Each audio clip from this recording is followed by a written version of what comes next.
Hello friends and families, मैं अनु फिर से आ गई हूँ एक नया वीडियो लेके, इन्फॉर्मेटिव वीडियो लेके न्यूली मदर्स के लिए। एक्चुअली ये वीडियो मैं इसीलिए बना रही हूँ, कुछ इन्फॉर्मेशन देने के लिए, ताकि न्यूली मदर्स को थोड़ा हेल्प मिल जाए। एंड प्री मेच्योर बेबी के बारे में मैं बोलना चाहती हूँ, जो समय से पहले हो गए जो बच्चे, उनके बारे में कुछ मैं बताना चाहती हूँ, उनका केयर के बारे में कुछ इन्फॉर्मेशन न्यूली मदर्स को मैं देना चाहती हूँ। तो मैं वीडियो बनाना स्टार्ट करूँगी, लेकिन आपसे पहले रिक्वेस्ट करूँगी, सब्सक्राइब करिए मेरे चैनल को एंड लाइक कीजिए मेरे वीडियो को एंड बेल आइकन को हिट कीजिए। और वीडियो पूरा एंड तक देखते रहिए, बने रहिए मेरे साथ। वीडियो में काफ़ी आपको हेल्प मिलेगा ये वीडियो से आपको। स्पेशली मैं बोलना चाहूँगी कि जो बेबी का मॉम एंड डैड है वो टेंशन ना लें, क्योंकि वो इस टाइम अगर टेंशन लेंगे तो बेबी का केयर ठीक से नहीं हो पाएगा। जो हो गया है वो पहले तो हो गया है, उसको लेकर टेंशन लेके आप कुछ नहीं कर पाओगे। जो आगे फर्दर केस है वो लेके सोचिए कि बच्चे को कैसे केयर कर सकते हैं आप, कैसे आप बच्चे को देखभाल कर पाओगे, वो लेके सोचिए। एंड स्पेशली रिक्वेस्ट है कि ये टाइम टेंशन नहीं लीजिए, mom and dad specially tension मत लीजिए, क्योंकि आगे जो चीज़ करना है आप लोगों के लिए वो बहुत कुछ बाकी है, ये बस अभी स्टार्टिंग है आपका। सो अब मैं बोलूँगी कि जो बच्चे जहाँ रहते हैं, प्री मेच्योर बेबी जहाँ रहते हैं, निक्कू बोलते हैं, हॉस्पिटल में हो तो निक्कू बोलते हैं।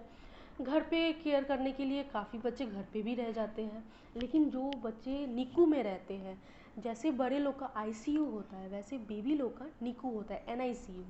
सो वहाँ पे केयर करने के लिए बच्चे लोग का स्पेशल नर्स होता ही है, डॉक्टर अपॉइंट करते ही है स्पेशल नर्स को, नर्स लोग देखभाल कर लेते हैं वहाँ पे।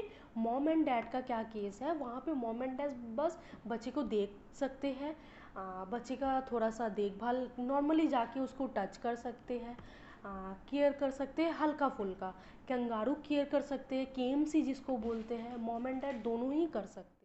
तो जैसे कि निक्कू में बच्चा होता है तो वहाँ पे नर्सेस जो होते हैं वो आपको गाइड कर देंगे कि वहाँ पे क्या क्या करना है आपको। वो चीज़ के लिए आप नॉलेज वहीं से ले सकते हो, लेकिन मैं बाद में, जैसे मैं पहले बोली हूँ कंगारू केयर केएमसी, वो बाद में मैं घर पे बोलूँगी। इन होम आपको कैसे करना है वो मैं बाद में बोल रही हूँ आपको। स्पेशली जहाँ वहाँ हॉस्पिटल में निक्कू में आपको जो करना है वो आपको नर्स गाइड कर देंगे। और एक चीज़ है कि बेबी जब प्रीमेच्योर होते हैं नॉर्मल बेबी से थोड़ा अलग रहते हैं। वो क्या होता है, बेबी टाइम से पहले आ गया है, नॉर्मल बेबी भी कई कबार ऐसे होते हैं कि ब्रेस्ट फीड लैच नहीं कर पाते हैं, लेकिन और प्रीमेच्योर में तो ये बहुत ही आम बात है कि बेबी टाइम से पहले हो गया है। बेबी इसमें भी ऐसे ही होता है कि बेबी ब्रेस्ट फीड नहीं कर पाता है, क्योंकि वो टाइम से पहले हो गया, उसको सक करने का पावर नहीं होता उस टाइम। तो वो क्या करते हैं, एक थोड़ा टाइम रह रह के उसका टाइम जब पूरा होता है, थोड़ा हल्का जैसे वोम वाला टाइम पूरा होता है, तब हम क्या करते हैं, उसको ट्राई करते हैं कि वो ब्रेस्ट फीड लैच कर पाए, ब्रेस्ट फीड ले पाए बच्चा। ये बारे में भी काफ़ी आप ध्यान रखिएगा, बच्चे को ट्राई करते रहिएगा कि बच्चा फ़ीड लेते रहे, नहीं तो फ़ीड अगर ना ले पाए बच्चे को वो भी एक दिक्कत है, क्योंकि बच्चा फ़ीड नहीं ले पा रहा है तो बच्चा बाद में जाके ग्रोथ करने में थोड़ा सा दिक्कत हो सकता है, बच्चे का ग्रोथिंग में दिक्कत होगा, और भी बहुत कुछ है जो बच्चा ब्रेस्ट फीड नहीं ले पाएगा तो दिक्कत हो सकता है। लेकिन बच्चे को आप ट्राई करते रहिए। और सबसे पहला बात है कि आप जो भगवान को विश्वास करते हैं, जिस पे ट्रस्ट है आपको, बच्चे के सामने जाके उनका ही नाम लेते रहे, ताकि आपका बच्चा ग्रोथ करते रहे, बच्चा ठीक रहे, बच्चा को भी अच्छा लगेगा। क्योंकि ये हमेशा से हम लोग जानते हैं, जब से हम लोग का मम्मी पापा थे, हम लोग के पहले ज़माने में जैसे चलते थे, सब क्या बोलते थे कि बच्चा जब पेट में रहे, माँ जो करती है माँ से वो सीखता है, पापा जो करते हैं वो सब सीखता है बच्चा। अभी भी आप यही सोचिए कि बच्चा पेट में है और उसको वही चीज़ सिखाना है। आपको कुछ सिखाने के लिए आपको क्या ज़रूरत पड़ेगा, सबसे पहले भगवान जी को दुआ कीजिए कि मेरा बच्चा ठीक हो जाए, बच्चे के सामने जाके भगवान का नाम लीजिए, ताकि बच्चा भी आराम से सोच सके कि हाँ मेरा माँ पापा ऐसे ऐसे मेरे सामने बोल रहे हैं। ये बारे में आप ध्यान रखिएगा। अब आ गए हम घर पे, जो मैं वीडियो में बनाने का सबसे मेन मोटिव है कि मैं वीडियो बना रही हूँ घर पे आप वो सब वैसे बच्चे का प्री मेच्योर बेबी का कैसे आप केयर कर सकते हो। जैसे हॉस्पिटल में हो वहाँ तो नर्सेस केयर कर ही लेते हैं, वहाँ उतना टेंशन नहीं होता है, लेकिन टेंशन ये बात का होता है कि वो घर पे आप जाके केयर कर पा रहे हो कि नहीं। और यही चीज़ मैं बोलना चाहती हूँ कि आप घर पे कैसे उसको केयर कर सकते हो बेबी को। सबसे मेन चीज़ है आपको घर पे हाइजीन मेंटेन करना है। हाइजीन जैसे मेंटेन करेंगे बच्चे वैसे ही ठीक रहेंगे, वैसा ही बच्चे का ग्रोथ बढ़ेगा। क्योंकि बच्चा बहुत जल्दी प्रीमेच्योर बेबी का बहुत जल्दी बैक्टीरिया इन्फेक्ट हो सकता है, बैक्टीरिया इफ़ेक्ट कर सकता है, वो बहुत जल्दी इन्फेक्शन से जूझ सकता है। सो ये दिक्कत बहुत नॉर्मल है, ये हो सकता है, इसीलिए बोल रहे हैं आप हाइजीन मेंटेन कीजिए। इस टाइम बच्चे का इम्यूनिटी सिस्टम बहुत कमज़ोर होता है। बच्चा जबकि पेट में रहने वाला होता है लेकिन वो बाहर आ चुका है, बाहर का वो वातावरण में आ चुका है, तो उसके लिए वैसा सिचुएशन बनाना पड़ेगा जो कि वो पेट में फील करता था। सो इसीलिए उसका इस टाइम इम्यूनिटी पावर बहुत बहुत ही लेस रहता है, बहुत ज़्यादा, इसीलिए इन्फेक्शन बहुत उसको अफेक्ट कर सकता है। रूम बहुत अच्छे से क्लीन रहे, जहाँ पे बच्चे को रख रहे हो आस पास बहुत अच्छे से क्लीन करके रखिए। एवरी डे क्लीन कीजिए, चाहे तो 2 बार रूम का क्लीन कीजिए। और जो घर पे आ रहे हैं वो रूम पे, जहाँ पे बच्चा है वो रूम पे जो आ रहे हैं, नॉर्मली मैं गाइड करूँगी वो रूम पे ज़्यादा बंदे आने का अलाउड मत कीजिए, वो रूम नॉर्मली बंद ही रखिए। लेकिन अगर बाई चांस कोई आ रहा है देखने के लिए, बच्चे से थोड़ा सा मिलने के लिए, मैं तो सबसे पहले गाइड करूँगी जो भी आ रहा है उनको हाथ धोने बोलिए। जैसे मैं बोलूँगी आजकल हम लोग मतलब बहुत सारे ऐसे हो गए हैं कि कोविड के लिए हम लोग हाथ धो रहे घंटे घंटे में, लेकिन ऐसा नॉर्मल भी अपने लाइफ में कर लेना पड़ेगा। अगर प्रीमेच्योर बेबी है, नॉर्मल बेबी में भी हम लोग बहुत सारे ये सब रूल फॉलो करते हैं, लेकिन प्रीमेच्योर में ये फॉलो करना ही पड़ता है। तो मैं बोलूँगी कि जो आ रहे हैं वो रूम पे उनका हाथ अच्छे से क्लीन होना चाहिए, सैनिटाइज़र यूज़ होना चाहिए, रूम का अगल बगल जो आस पास है वो साफ़ होना चाहिए। रूम में जहाँ पे बच्चे हैं वहाँ पे बच्चे को जहाँ पे सुला रहे हो वो चीज़ आपको क्लीन रखना पड़ेगा। बेडशीट चेंज कर दीजिए, एक एक दिन में चेंज कर दीजिए। बच्चा को भी अच्छे से क्लीन करके रखिए, बच्चा भी कोई प्रॉब्लम ना हो बच्चे को, इसीलिए बोल रहे क्लीन आपको रखना पड़ेगा उसको। उस टाइम आप नहला नहीं सकते हो, मतलब नॉर्मली नहलाने का गाइड हम लोग करते नहीं है, डॉक्टर नहीं करता है। अब मैं बोलूँगी घर का वातावरण, जो सिर्फ एक रूम में आप बेबी को रख रहे हो वो रूम का ही सिर्फ क्लीन कर रहे हो, अगल बगल जो रूम है, मतलब जो नॉर्मली डाइनिंग रूम है, किचन है, बाथरूम है, वो सब नॉर्मली ठीक ठाक नहीं है, नहीं रख पा रहे हो, ये भी थोड़ा देखना पड़ेगा। जबकि घर पे कोई बंदा है, बहुत शोरगुल हो रहा है घर पे, कुछ हो रहा है, ये चीज़ का भी आपको ध्यान रखना पड़ेगा। क्योंकि बच्चा भी काफ़ी छोटा है, उसको ज़्यादा आवाज़ शोर शराबा उसको नहीं, मतलब नहीं जाना चाहिए उसके कान में। और जैसे कि घर का वातावरण हल्का साइलेंट पोलाइट होना चाहिए। सो ये चीज़ भी आपको ध्यान रखना पड़ेगा। अगल बगल जो चीज़ है, जो रूम है, उन वो रूम को भी आपको क्लीन एंड साइलेंट पोलाइट रखना ज़रूरी है। थर्ड मैं ये बोलना चाहूँगी कि बेबी जहाँ है वहाँ पे कोई मशीनरी चीज़ जैसे कि मोबाइल हो गया, स्पीकर हो गया है, कोई भी चीज़ आप बेबी के सामने ना रखें, स्पेशली मोबाइल फ़ोन ना रखें। क्योंकि मोबाइल फ़ोन में जो नेटवर्क कनेक्शन होता है उसमें से एक रेंज निकलता है, तो वो बच्चे पे इफ़ेक्ट कर सकता है। क्योंकि बच्चा अभी प्रीमेच्योर है, बच्चे का इम्यूनिटी सिस्टम बहुत कमज़ोर है, तो ये सब बच्चा बहुत जल्दी कैच कर लेगा, उसका इससे इन्फेक्शन हो सकता है। सो बेबी के सामने कोई भी मोबाइल फ़ोन ना रखे। एंड आपको अगर कॉल भी आ जाता है आप वो फ़ोन लेके बाहर निकल जाइए, बात करने का इम्पोर्टेंस हो तो आप बाहर बात कीजिए, जबकि बेबी के सामने मत कीजिए, क्योंकि वो चीज़ बेबी के दिमाग में, ब्रेन पे इफ़ेक्ट कर सकता है। फोर्थ मैं बोलना चाहूँगी, अगर बेबी विंटर में पैदा हुआ है, सो बच्चे का पहला सर्दी है, आपको ये चीज़ का भी बहुत अच्छे से ध्यान रखना पड़ेगा कि सर्दी ना बच्चे को लग जाए। क्योंकि बच्चे का पहला सर्दी बहुत ज़्यादा इफ़ेक्ट करता है, बच्चा पेट में गर्मी में रहता है, सर्दी में आ गया तो उसको थोड़ा सा फील करवाना पड़ेगा कि उसके लिए थोड़ा सा गर्म फील हो। जैसे कि आप उसके लिए क्या यूज़ कर सकते हैं, हीटर हो गया है। घर का वातावरण गर्म रखने के लिए हीटर यूज़ कर सकते हैं। हीटर में क्या है, आप ऑयल हीटर यूज़ कर सकते हैं। अगर आपके पास ऑयल हीटर नहीं है सो आप नॉर्मल हीटर यूज़ कीजिए, लेकिन उसके लिए क्या है, आपको एक बकेट में पानी भर के रखना पड़ेगा, क्योंकि वो बकेट में पानी जो है, पानी ऑक्सीजन प्रोड्यूस करेगा। वो ऑक्सीजन से बच्चे का बॉडी मॉइस्चराइज रहेगा, बॉडी सूखा नहीं पड़ेगा। बॉडी में जो ऑक्सीजन का ज़रूरत पड़ेगा हीटर से वो अब्जॉर्ब हो जाता है, तो वो चीज़ नहीं होगा, पानी उसको रिसाइकिल करते रहेगा। और अगर ऑयल हीटर है आपके पास, सो ऑयल हीटर क्या करता है, वो एक ऑयल मॉइस्चराइज करता है जो बॉडी पे इफ़ेक्ट नहीं करता है हीटर का गर्मी। सो ऑयल हीटर आपके पास है तो अवेलेबल, तो आप ऑयल हीटर रखें। और अगर नॉर्मल नहीं है, ऑयल हीटर नहीं है, नॉर्मल हीटर है, तो वो भी रखिए, लेकिन उसके साथ एक बकेट में पानी रखिए। तो बच्चे के लिए ये चीज़ बहुत अच्छा है। नेक्स्ट मैं बोलना चाहूँगी कि आपको रूम का टेम्परेचर का ध्यान रखना पड़ेगा। बेबी जो रूम में है उस रूम का टेम्परेचर आपको 20 टू 23 डिग्री सेल्सियस में रखना है। एंड बेबी का जो बॉडी टेम्परेचर उसका भी आपको ध्यान रखना पड़ेगा। दोनों एक साथ ही आपको ध्यान में रखना है कि बेबी का बॉडी का जो टेम्परेचर है वो 97.6 से लेके 99.1 डिग्री फ़ारेनहाइट होना चाहिए। क्योंकि बेबी को अगर इससे ज़्यादा हो रहा है तो शायद उसको फीवर है, और अगर नॉर्मल है इससे नीचे तो कोई बात नहीं, लेकिन इससे नीचे भी होना थोड़ा प्रॉब्लम हो सकता है। लेकिन नॉर्मल 97.6 से लेके 99.1 फ़ारेनहाइट होना चाहिए। एंड टेम्परेचर रूम का 20 से लेके 23 डिग्री सेल्सियस होना चाहिए।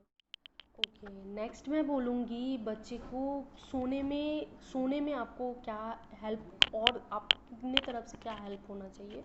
जैसे कि बच्चा छोटा है तो उसके आँख में रोशनी ज़्यादा नहीं जाना चाहिए, कमरे का लाइट एकदम डिम होना चाहिए।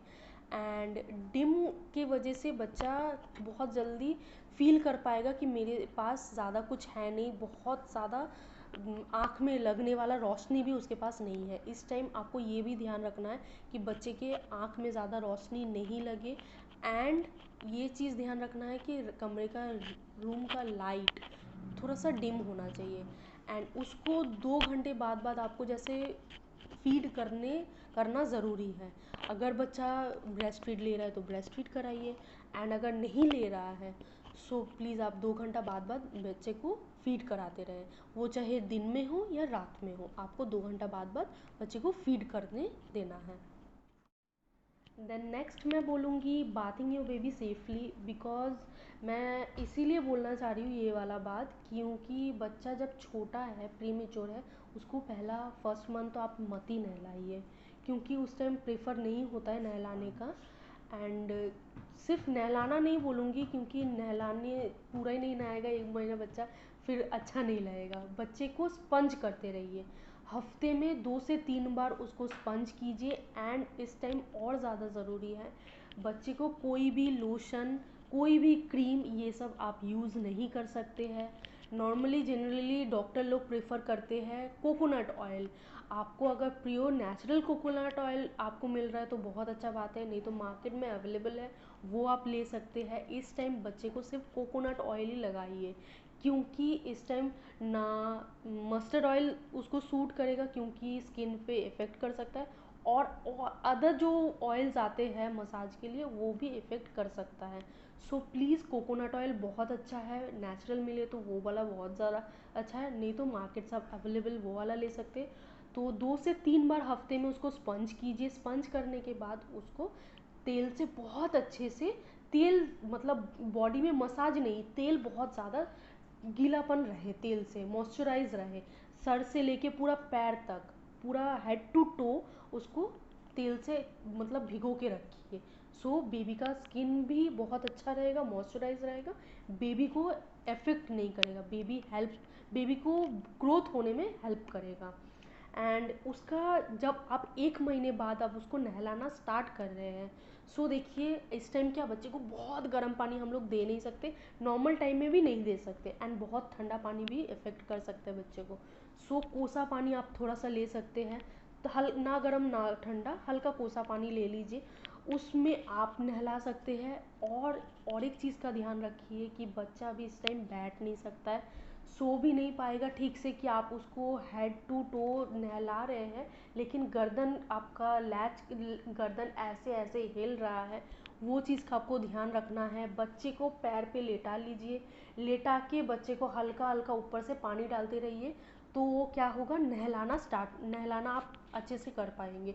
अगर बैठा के आप कोशिश कर रहे हैं सो बहुत गलत हो सकता है, क्योंकि बच्चा पकड़ने में नहीं आएगा, छोटा है, गर्दन ऐसे हिल सकता है, गर्दन में इफेक्ट हो सकता है। सो आप जब भी उसको नहलाइए पैर पे लेटा लीजिए, लेटा के हल्का हल्का पानी डालते रहिए। साबुन का यूज़ उस टाइम नहीं करिए तो ही बेहतर है, पानी से आप नहलाना स्टार्ट कर रहे हैं, आप आफ्टर 2 मंथ्स यूज़ करिए साबुन का, बेबी वॉश का यूज़ कीजिए, जो लोशन आता है वो यूज़ कीजिए उसको नहलाने के लिए। आफ्टर 2 मंथ्स कर सकते हैं, नहीं तो नॉर्मली आप आफ्टर 1 मंथ आप पानी से ही नहलाइए उसको। देन नेक्स्ट मैं बोलूँगी prevention of sudden infant death syndrome, SIDS। इसके बारे में बहुत किसी को नॉलेज नहीं होगा, सो मैं थोड़ा सा ब्रीफ में इसको बोल देती हूँ।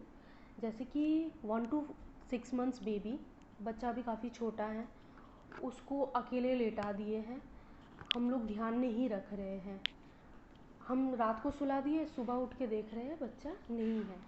गॉड ना करे कभी ऐसे किसी के साथ हो, लेकिन ये चीज़ मैं इसीलिए बोल रही हूँ कि आपको ध्यान बहुत ज़रूरी है रखना, क्योंकि इस टाइम बच्चा बहुत रिस्की से जूझता है।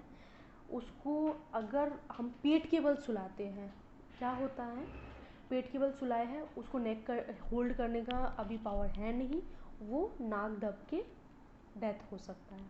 और एक चीज़ है, इस टाइम टमी टाइम देना बहुत ज़रूरी है, लेकिन टमी टाइम कैसे दे, जब टमी टाइम बेबी को दे रहे हैं उसके सामने हमको रहना है, बेबी का सामने मॉम एंड डैड कोई ना कोई उसके रहे, कि ताकि देख पाए बच्चा सर हेड नीचे की तरफ नहीं रख दे रहा है, ऐसे नहीं कर रहा है, ऐसे नहीं कर रहा है, वो होल्ड कर रहा है कि नहीं। और जनरली मैं बोलूँगी 1 to 6 मंथ्स बेबी, ज़्यादा से ज़्यादा 5 मिनट्स टमी टाइम दिए, फिर आफ्टर 3 and 4 आवर्स 5 मिनट्स दिए, ऐसे करके 20 मिनट्स आप दे सकते हैं दिन में, लेकिन 5 मिनट करके 2-3 घंटा बाद बाद आप दीजिए टमी टाइम। और बहुत ज़रूरी है टमी टाइम देना, ये नहीं कि आप पेट के बल नहीं सुलाना बोल रहे हैं तो नहीं सुलाइएगा, लेकिन टमी टाइम ज़रूरी है बच्चे को, तब वो बच्चा नेक होल्ड करना, कंट्रोल करना सीखता है। तो और एक चीज़ है उसके बाद मैं बोलूँगी, साइड स्लिप ना रखिए, क्योंकि साइड स्लिप से बच्चा कब अपना मुंह दबा ले वो भी रिस्क है बच्चे के लिए। एंड बच्चे को जहाँ पे सुला रहे हैं उसके आस पड़ोस में ओनली बेडशीट बिछा हुआ रहे, उसके आस पड़ोस में और कुछ ना हो, वो चीज़ का आपको ध्यान रखना पड़ेगा, क्योंकि बच्चा अगर आस पड़ोस में कुछ है उससे अगर मुंह पे उसका चला गया है वो चीज़ दिक्कत हो सकता है। एंड आप अगर हस्बैंड वाइफ दोनों एक साथ सो रहे हैं, बच्चा बगल में सो रहा है, बच्चा भी छोटा है, इस टाइम आपको ये ध्यान रखना है कि बच्चे के ऊपर कोई हाथ ना रख दिया, कोई पैर ना उठा दिया है, मतलब भारी हम लोग का शरीर होता ही है, बच्चा उसके ऊपर बच्चे के ऊपर डाल देंगे तो बच्चा नहीं कंट्रोल कर पाएगा, ब्रीदिंग प्रॉब्लम हो सकता है। और ज़्यादातर मैं यही बोलूँगी इस टाइम को स्लीपिंग अवॉइड ही करिए, बहुत अच्छा रहेगा बेबी के लिए, इतना तो हम लोग बेबी के लिए कर ही सकते हैं। और एक चीज़ बोलूँगी, बच्चे को इस टाइम फीड कराते रहिए आफ्टर 2 आवर्स। आप जैसे रात को ब्रेस्ट फीड करा रहे हो या फीड दे रहे हो तो आपको क्या ध्यान है, ध्यान में ये रहेगा कि बच्चा ठीक है, बच्चा सांस ले रहा है, फीड कराते रहेंगे तो हम ध्यान रख पाएंगे कि बच्चा सांस ले रहा है, बच्चे को कोई दिक्कत नहीं है।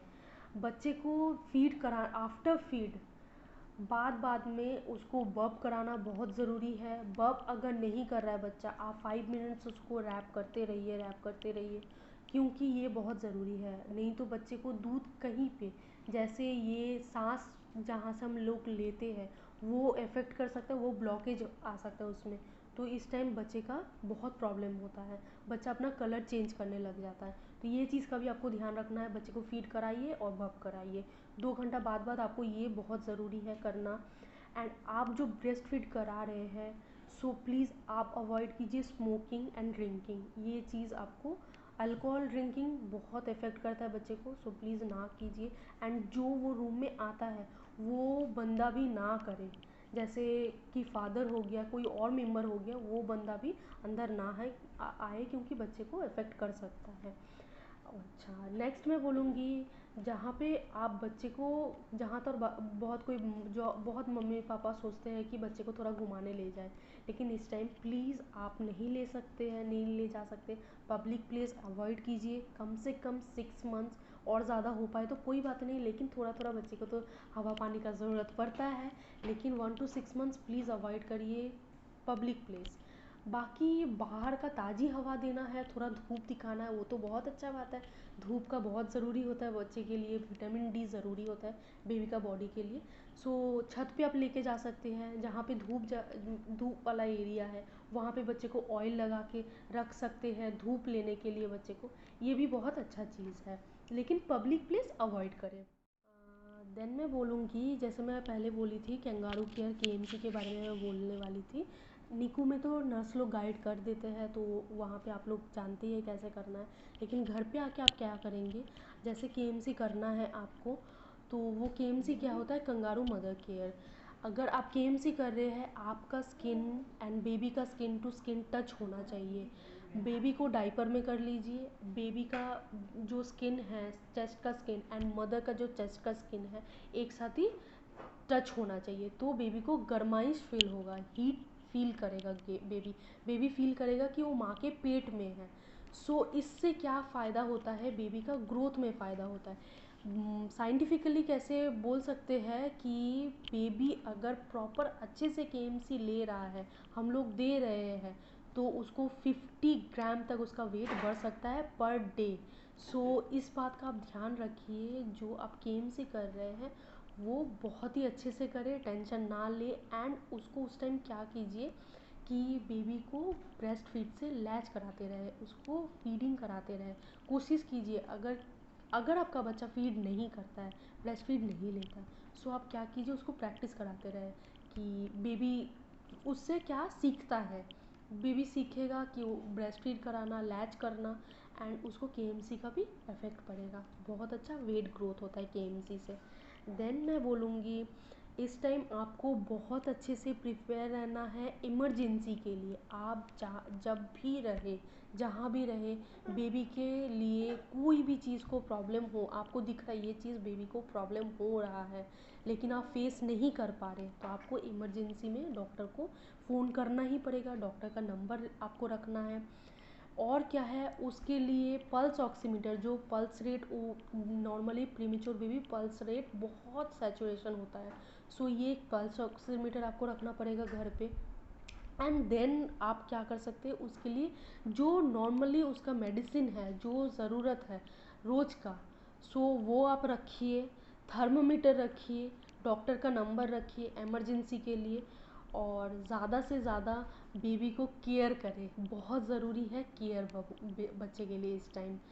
तो मैं यही इतना ही बोलना चाहूँगी कि प्रीमेच्योर बेबी को बहुत केयर का ज़रूरत पड़ता है। बहुत प्रॉब्लम फेस करते हैं, बहुत टेंशन में आ जाते हैं, टेंशन मत लीजिए। आप बस बेबी पे ध्यान दीजिए, बेबी को कैसे केयर करना है। बच्चा जितना केयर मिलेगा बच्चे को, बच्चा उतने अच्छे से फूलेगा फलेगा। और हम सब माँ बाप यही चाहते हैं कि बच्चा जितना जल्दी फूले फले, उतना अच्छा हम लोगों को देखने में लगता है। सो प्लीज़ मेरा वीडियो को लाइक कीजिए, सब्सक्राइब कीजिए एंड बेल आइकन को हिट कर दीजिए। शायद आप लोगों को बहुत हेल्पफुल हो, मैं इसीलिए वीडियो शेयर की। So please, thank you, thanks for watching my video.